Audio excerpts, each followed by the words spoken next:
competed against each other and bonded in their own weird way. For the last part of the position test, the regulars were split into 2 teams of 14 members, with the teams having an equal amount of regulars for each position. The test they had to take was hide and seek. Each team had to play hide and seek with a seeker assigned by the test supervisor. The rules for the test were simple. Each team was given a badge that a fisherman had to hold. The regular holding the badge had to escape from an arena without being caught by the seeker. The moment the seeker touches the badge, that team would lose. But the seeker also had a badge, and if a regular touches it, their team would win. The problem was that the seeker was a test administrator, a ranker. Of course, he had certain limitations on him, but that doesn't change the fact that he is a ranker. If a team wins the hide and seek game, they will be awarded 2,000 points to each member, giving them a higher chance of passing to the next floor. The first team displayed amazing teamwork and had an outstanding performance, thanks to their light bearer. They had managed to fool the seeker, and victory was within their grasp.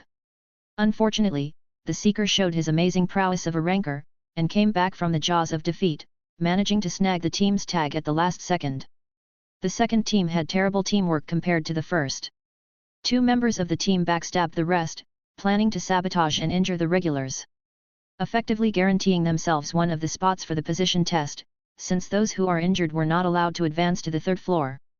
All hope looked lost, but somehow they managed to win in the end. Bam and Zahard teamed up together and succeeded in touching the seeker's badge. Since the badge color was red, Andrasi tricked the seeker by making him think her lingerie is the badge. With Bam's help, holding down the seeker for a moment, she managed to touch his badge. Despite that, a lot of regulars were bound to be eliminated, due to them being injured. They were feeling despair at not being able to climb higher when Bam came out, telling them he is an irregular.